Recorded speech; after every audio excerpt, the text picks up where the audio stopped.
आज हम कविता लेंगे समता की ओर। रचनाकार है मुकुटधर पांडेय। रचनाकार जी का परिचय हम देखेंगे कि मुकुटधर पांडेय जी छायावाद के प्रतिष्ठित कवि रह चुके हैं। छायावाद इसका मतलब क्या है? तो द्विवेदी युग के पश्चात हिंदी काव्य की वह धारा कि जिसमें प्रेम भावना, प्रकृति का मानवीकरण ऐसे संबंधित विषयों पर काव्य लिखे गए। और छायावाद नामकरण का श्रेय भी मुकुटधर पांडेय जी को ही जाता है। इन्होंने 12 वर्ष की अल्पायु से ही लिखना शुरू कर दिया था। आपकी काव्य रचनाओं में मानव प्रेम, प्रकृति सौंदर्य, मानवीकरण, आध्यात्मिकता और गीतात्मकता प्रमुख रूप से दिखाई देती है। पद्य संबंधी देखेंगे हम कि प्रस्तुत कविता में कवि ने शिशिर ऋतु में पड़ने वाली अत्यधिक ठंडक से परेशान प्राणियों, साधन संपन्न यानी जो धनवान लोग हैं कि हर एक चीज़ उनके पास होती है, एवं अभावग्रस्त यानी जो गरीब लोग हैं कि हर एक चीज़ की कमी उनके पास है, व्यक्तियों के जीवन यापन का सजीव वर्णन किया है। कवि का कहना है कि धनवान और निर्धन दोनों भाई भाई हैं। समाज में अमीरों को गरीब भाइयों की भलाई के बारे में अवश्य विचार करना चाहिए। तो इस कविता में धनवान और जो निर्धन है उनको भाई भाई बताते हुए धनवान लोगों ने निर्धन लोगों की मदद करनी चाहिए, ऐसा कवि ने बताया है। आइए कविता की ओर चलते हैं। बीत गया हेमंत भ्रात, शिशिर ऋतु आई, प्रकृति हुई द्युतिहीन, अवनी में कुंजटिका है छाई। अब कठिन शब्दार्थ हम देख लेंगे पहले। भ्रात इसका मतलब है भाई, प्रकृति यानी निसर्ग, द्युतिहीन यानी कांतिहीन जिसमें कोई भी चमक नहीं होती है, अवनी यानी पृथ्वी, और कुंजटिका यानी धुंधल का कि कुछ भी स्पष्ट रूप से नहीं दिखाई देता है। तो बीत गया हेमंत और शिशिर आप तो जानते ही होंगे कि हेमंत और शिशिर भारत की 6 ऋतुओं में से है। शीत ऋतु को 2 भागों में बांटा गया है। हल्के गुलाबी जाड़े को हम हेमंत ऋतु कहते हैं तथा तीखे जाड़े को हम शिशिर ऋतु कहते हैं। तो बीत गया हेमंत भ्रात यानी हेमंत ऋतु के दिन बीत गए हैं, यानी हल्के गुलाबी जाड़े के दिन बीत गए हैं। और शिशिर ऋतु आई मतलब तीखे जाड़े के दिन आ गए हैं। तो इसका परिणाम क्या हुआ है कि प्रकृति हुई द्युतिहीन, प्रकृति भी कांतिहीन हो गई है, यानी प्रकृति की चमक चली गई है। और अवनी में यानी पृथ्वी पर कुंजटिका छा गई है, यानी हर एक तरफ चारों ओर कुंजटिका है यानी धुंधल का है, कुछ भी स्पष्ट रूप से दिखाई नहीं देता है। बहुत अधिक ठंड होने की वजह से ऐसा हो रहा है। पड़ता खूब तुषार पद्मदल, तालों में बिलखाते, अन्यायी नृप के दंडों से यथा लोग दुख पाते। तुषार इसका मतलब है कि अत्यधिक ठंड के कारण ज़मीन पर जो बर्फ़ गिरती है जिसे हम स्नोफॉल कहते हैं, तो ज़मीन पर गिरने वाली बर्फ़ को यहाँ तुषार कहा गया है। और पद्मदल इसका मतलब है कि जो कमल के फूल है उनका समूह। ताल इसका मतलब तालाब, और बिलखाते इसका मतलब है कष्ट सहन करना।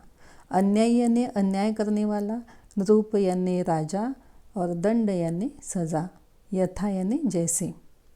तो कवि ने जाड़े का वर्णन करते हुए कहा है कि पड़ता खूब तुषार, ज़मीन पर बहुत सारी बर्फ़ गिर रही है जाड़े की वजह से, और पद्मदल तालों में बिलखाते, और जो फूल है, कमल के फूल है, वह तालाब में अत्यधिक ठंड से दुखी हो रहे हैं।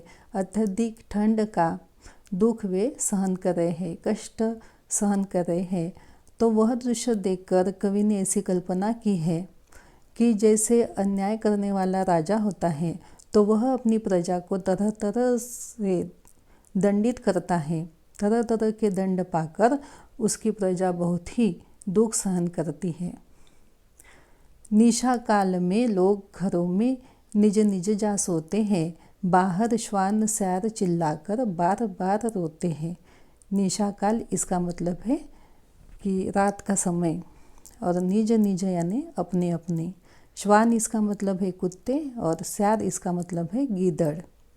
तो रात के समय में लोग अपने अपने घरों में सो जाते हैं और बाहर जो कुत्ते हैं, जो गीदड़ हैं, वे चिल्लाकर बार बार रोते हैं क्योंकि बहुत अधिक ठंड की वजह से वह भी परेशान होते हैं।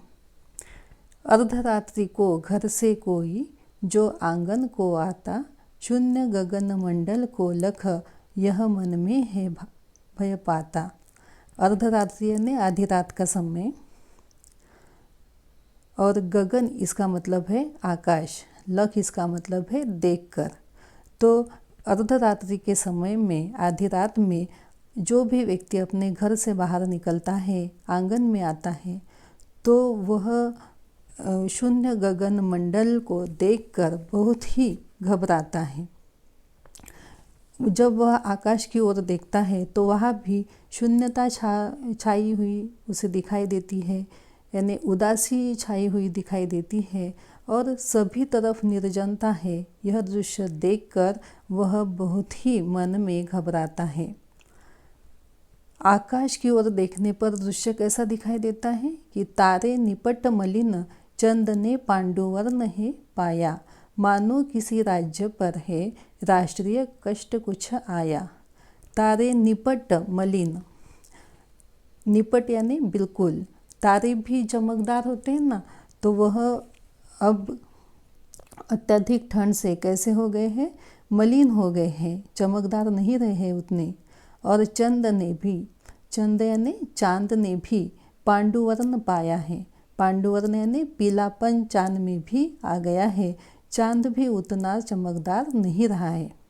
तो यह दृश्य देखकर कवि ने ऐसी कल्पना की है कि मानो किसी राज्य पर राष्ट्रीय संकट आया है, और राष्ट्रीय संकट आने पर जिस तरह से सभी ओर दुख छा जाता है, उदासी छा जाती है, वैसे ही अत्यधिक ठंड के कारण प्रकृति के घटकों में भी एक प्रकार की उदासी आ गई है। धनियों को है मौज, रात दिन है उनके पवबारे, दीन दरिद्रों के मत्थे ही पड़े शिशिर दुख सारे। और ऐसे जाड़े के मौसम में जो धनवान लोग होते हैं और निर्धन होते हैं, उनके बीच जो असमानता होती है वह स्पष्ट रूप से दिखाई देती है। धनियों को तो जाड़े के दिनों में बहुत ही मौज लगती है क्योंकि उनके पास सभी तरह के साधन होते हैं और उनके पवबारे होते हैं। पवबारे इसका मतलब है कि लाभ का अवसर ढूंढना, यह मुहावरा है। तो धनिक लोग होते हैं, उनके पास पैसों की कमी नहीं होती है, जाड़े को भगाने के लिए हर सुविधा उनके पास होती है, तो उनको यह जाड़े का मौसम बड़ा ही मौज मस्ती का मौसम लगता है। लेकिन दीन दरिद्र जो लोग होते हैं, निर्धन लोग होते हैं, गरीब लोग होते हैं, उनको ही शिशिर के सब दुख सहने पड़ते हैं, उनके ही मत्थे सब शिशिर के दुख आते हैं, यानी अत्यधिक ठंड उनको ही सहन करनी पड़ती है। वे खाते हैं हलवा पूड़ी, दूध मलाई ताज़ी, इन्हें नहीं मिलती पर सूखी रोटी और न भाजी। वे धनवान लोग जो होते हैं वे हलवा पूड़ी खाते हैं, दूध मलाई ताज़ी ताज़ी खाते हैं, मतलब जाड़े के मौसम में तरह तरह के व्यंजन बनाकर वे खाते हैं। लेकिन जो निर्धन लोग होते हैं उन्हें सूखी रोटी और सब्जी भी नसीब नहीं होती है क्योंकि उनके पास अभाव होता है और उनके पास कोई भी यानी साधन सामग्री नहीं होती है, पैसों का अभाव होता है। तो उन्हें यह जो मौसम है वह ठंड का, वह बड़ा ही कष्टदायक मालूम होता है। वे सुख से रंगीन कीमती ओढ़े शाल दुशाले, पर इनके कंपित बदनों पर गिरते हैं नित पाले। वे सुख से रहते हैं, वे मतलब धनवान लोग जो होते हैं वे जाड़े को भगाने के लिए कीमती कीमती रंगीन शाल और दुशाले ओढ़ते हैं। लेकिन जो निर्धन लोग होते हैं इनके बदन कांपने लगते हैं, क्योंकि उनके पास धनवानों की तरह कीमती शाल और दुशाले नहीं होते हैं। उनके कंपित बदनों पर हमेशा पाले ही नज़र आते हैं। पाले इसका मतलब है कि बर्फ़ के सूक्ष्म कण जो ज़मीन पर जम जाते हैं, तो बहुत ही ठंड उन्हें सहन करनी पड़ती है। कांपने वाले बदन को ढकने के लिए जो शाल और दुशाले चाहिए वे गरीबों के पास नहीं होते हैं, तो उन्हें यह जाड़े का मौसम बड़ा ही कष्टदायक ऐसा लगता है। वे है सुख साधन से पूरित सुघर घरों के वासी, इनके टूटे फूटे घर में छाई सदा उदासी। धनवान लोग जो होते हैं वे तो बड़े मज़े से सुख से रहते हैं, क्योंकि साधन संपन्न है, वह सुख साधन से पूरित है, पूरित यानी परिपूर्ण है, और सुघर घरों के वासी है। सुघर यानी सुंदर घरों के वासी है, यानी वे अपने अपने सुंदर घरों में रहने वाले हैं। वासी इसका मतलब है रहने वाले। लेकिन इनके टूटे फूटे घर में छाई सदा उदासी। जो गरीब लोग हैं इनके घर कैसे होते हैं? सुंदर तो नहीं होते, टूटे फूटे होते हैं, और हमेशा उनके घरों में उदासी छाई रहती है, क्योंकि ठंड को भगाने के लिए जो भी साधन सामग्री चाहिए वे उनके घर नहीं होती हैं, इसलिए उन्हें उदास होना पड़ता है। पहले हमें उदर की चिंता थी न कदापि सताती, माता सम थी प्रकृति हमारे पालन करती जाती। पहले हमें उदर की चिंता, उदर यानी पेट की चिंता नहीं सताती थी, यानी पेट कैसे भरना है इसकी चिंता नहीं सताती थी, क्योंकि माता सम प्रकृति हमारी पालन करती जाती। क्योंकि प्रकृति हम पर मेहरबान थी, प्रकृति को हम माता कहते हैं, तो माता अपने बच्चों का ध्यान रखती थी। लेकिन अब कभी कभी प्रकृति का भी नज़ारा बदल जाता है। हम देखते हैं कि माता भी अपने बच्चों पर क्रोधित हो जाती है। प्रकृति को भी कभी कभी हमें सहना पड़ता है। तो ऐसे समय में हमें क्या करना चाहिए? हमको भाई का करना उपकार नहीं क्या होगा? भाई पर भाई का कुछ अधिकार नहीं क्या होगा? तो ऐसे समय में हमें भाईचारा निभाना चाहिए, क्योंकि धनवान जो भाई होते हैं उन्होंने निर्धन भाई पर उपकार करना चाहिए।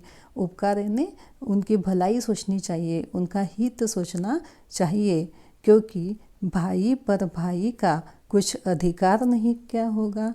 क्योंकि हम मानव जाति में पैदा हुए हैं, तो इस नाते हम एक दूसरे के भाई भाई लगते हैं, तो एक भाई का दूसरे भाई पर कुछ ना कुछ अधिकार अवश्य ही होता है। तो हमें जो धनवान लोग होते हैं उनको गरीबों की मदद करनी चाहिए। तो इस प्रकार से कवि इस कविता से क्या संदेश देते हैं कि जन्म से सभी मनुष्य एक जैसे ही होते हैं, सबका खून लाल ही होता है ना। अमीरी गरीबी तो मनुष्य की स्थितियाँ होती हैं, तो हमें उसे महत्व नहीं देना चाहिए, बल्कि हम मानव जाति में उत्पन्न हुए हैं, तो इस नाते हम एक दूसरे के भाई भाई होते हैं, तो हमें भाईचारा निभाना चाहिए। अमीरी गरीबी मनुष्य के रिश्ते के बीच, संबंधों के बीच नहीं आनी चाहिए। किसी भी मनुष्य ने अपने को बड़ा या छोटा नहीं समझना चाहिए। भाई भाई के रिश्ते में एक भाई का दूसरे पर अधिकार तो होता ही है। इसलिए जब हमारे पास धन होता है तब निर्धन की हमें सहायता करनी चाहिए। धनी लोगों ने निर्धन लोगों को तुच्छ ना समझते हुए उनके प्रति सहानुभूति रखकर उनकी मदद करनी चाहिए।